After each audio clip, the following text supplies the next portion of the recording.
दोस्तों, स्वागत है आपका आज की कहानी में, जहां हम इतिहास के पन्नों को पलटते हैं और उन शासकों की गाथाओं को जीवंत करते हैं जिन्होंने भारत को आकार दिया। शक्तिशाली साम्राज्यों से लेकर बहादुर रक्षकों तक भारत का इतिहास दूरदर्शी शासकों से सजा हुआ है। तो तैयार हो जाइए दोस्तों, एक अविस्मरणीय यात्रा के लिए, जहां हम भारत के शीर्ष 10 ऐतिहासिक राजाओं और रानियों के जीवन, प्रेम, युद्ध और विरासत का पता लगाएंगे। हमारी पहली कहानी सम्राट अशोक की है, जिन्हें अशोक महान के नाम से भी जाना जाता है।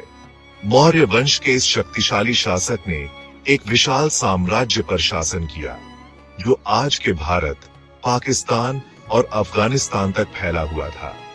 युद्ध में एक क्रूर योद्धा, कलिंग युद्ध की विभीषिका ने अशोक के हृदय को झकझोर कर रख दिया।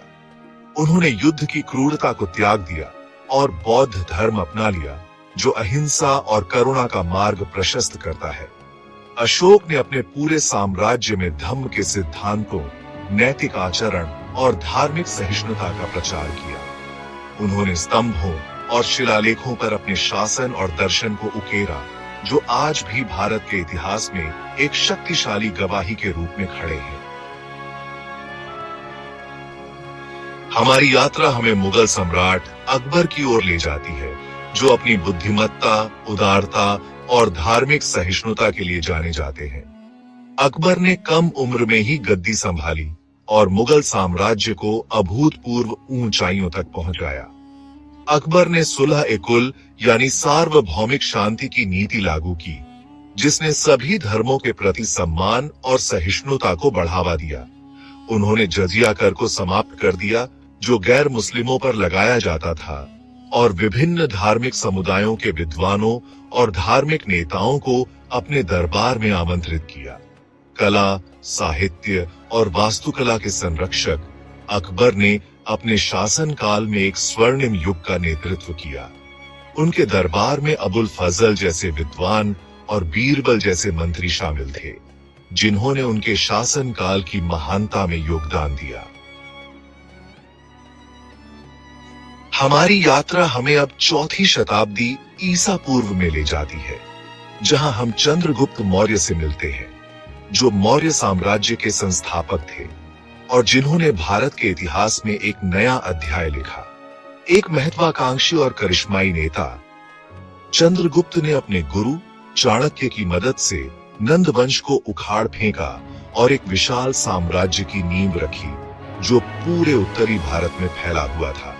चंद्रगुप्त ने एक शक्तिशाली और केंद्रीकृत प्रशासन स्थापित किया, जो कुशलता पूर्वक संगठित था और कराधान और कानून व्यवस्था जैसी चीजों का ध्यान रखता था।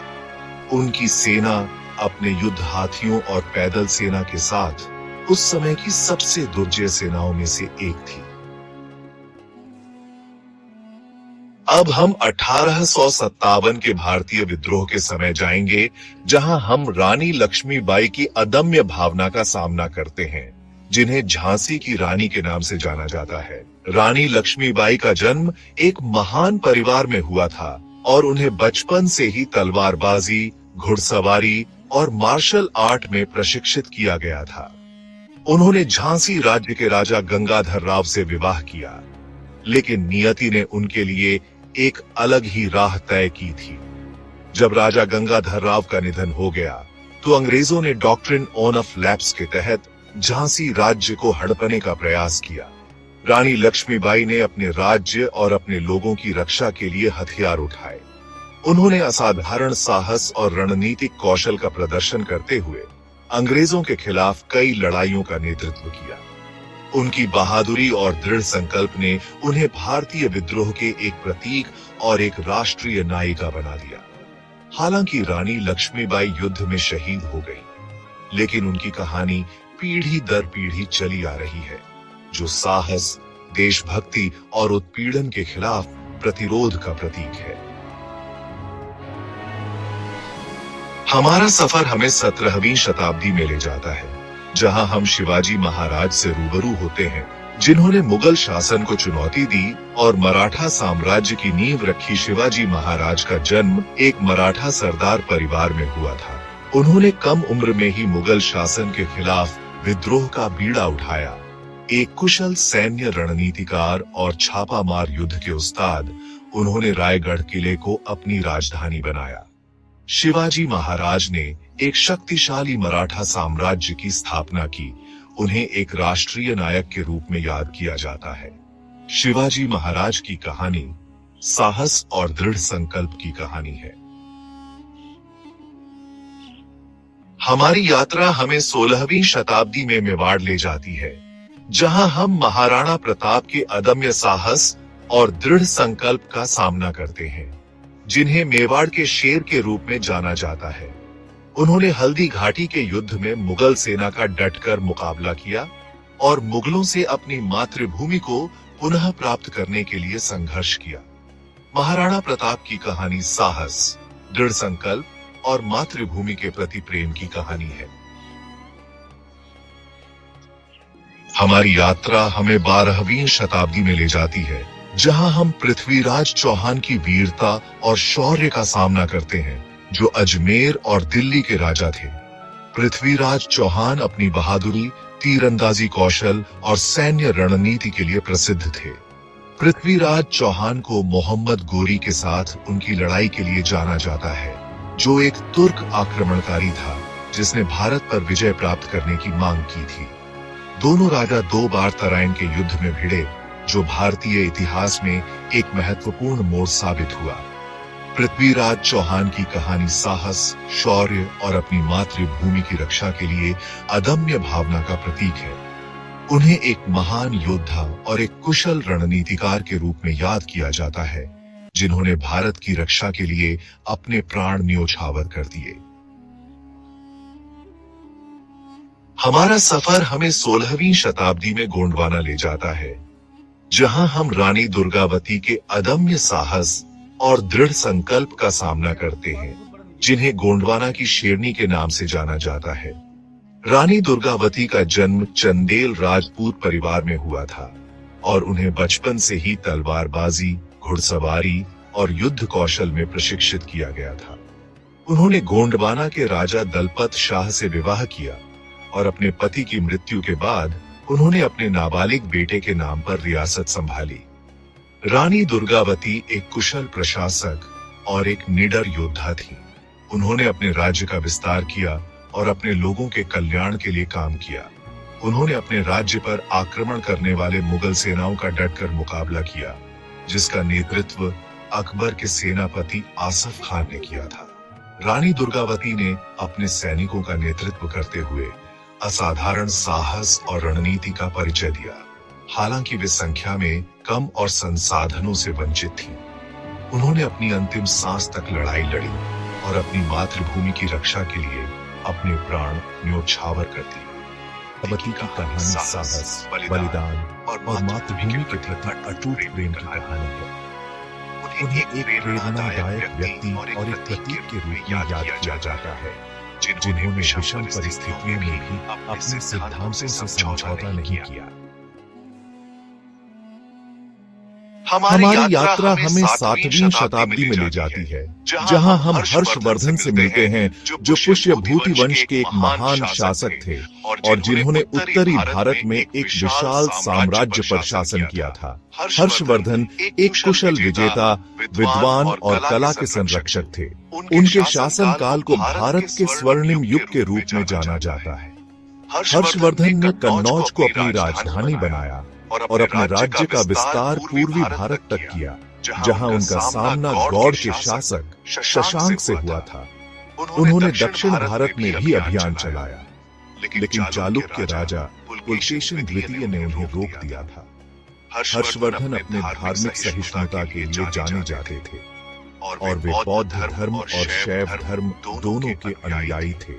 उन्होंने प्रयाग में एक महान सभा का आयोजन किया, जहां उन्होंने विद्वानों और धार्मिक नेताओं को आमंत्रित किया और उदारतापूर्वक दान दिया। हर्षवर्धन के दरबार में बाण भट्ट जैसे विद्वान थे, जिन्होंने हर्षचरित की रचना की जो हर्षवर्धन के जीवन और समय का विस्तृत विवरण प्रस्तुत करती है। हर्षवर्धन ने स्वयं 3 नाटकों नागानंद, रत्नावली और प्रियदर्शी की रचना की, जो उनकी साहित्यिक प्रतिभा को दर्शाते हैं। हमारा सफर हमें गुप्त साम्राज्य के स्वर्णिम युग में ले जाता है, जहां हम सम्राट विक्रमादित्य से मिलते हैं, जिन्हें उनकी बुद्धिमत्ता, वीरता और उदारता के लिए याद किया जाता है। हालांकि सम्राट विक्रमादित्य का ऐतिहासिक व्यक्तित्व अभी भी बहस का विषय बना हुआ है, लेकिन किंवदंतियों और लोक कथाओं में उनका चित्रण एक आदर्श शासक और एक न्यायप्रिय राजा के रूप में किया गया है।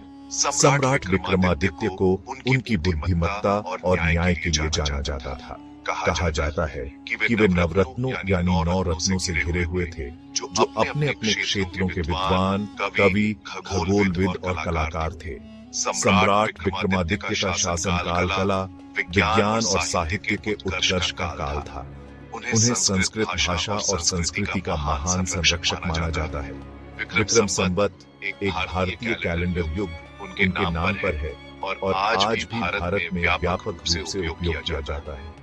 सम्राट विक्रमादित्य की कहानी, चाहे वह इतिहास हो या किंवदंती, न्याय, बुद्धिमत्ता और उदारता के गुणों का प्रतीक है। उन्होंने अपनी बुद्धिमत्ता, वीरता और नेतृत्व से इतिहास के पन्नों पर अपनी अमिट छाप छोड़ी। क्या ये हैरान करने वाला नहीं है कि कैसे ये शासक उदारतापूर्वक दान दिया। हर्षवर्धन के दरबार में बाणभट्ट जैसे विद्वान थे, जिन्होंने हर लड़ी और अपनी करती है। हर्षवर्धन ने स्वयं 3 नाटकों नागानंद, रत्नावली और प्रियदर्शी की रचना की, जो उनकी साहित्यिक प्रतिभा को दर्शाते हैं।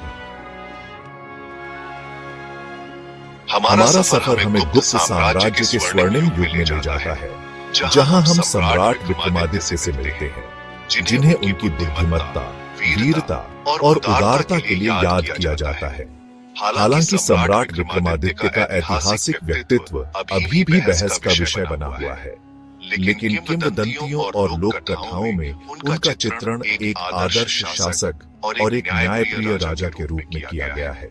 सम्राट विक्रमादित्य को उनकी बुद्धिमत्ता और न्याय के लिए जाना जाता था। कहा जाता है कि वे नवरत्नों यानी 9 रत्नों से घिरे हुए थे, जो अपने अपने क्षेत्रों के विद्वान, कवि, खगोलविद और कलाकार थे।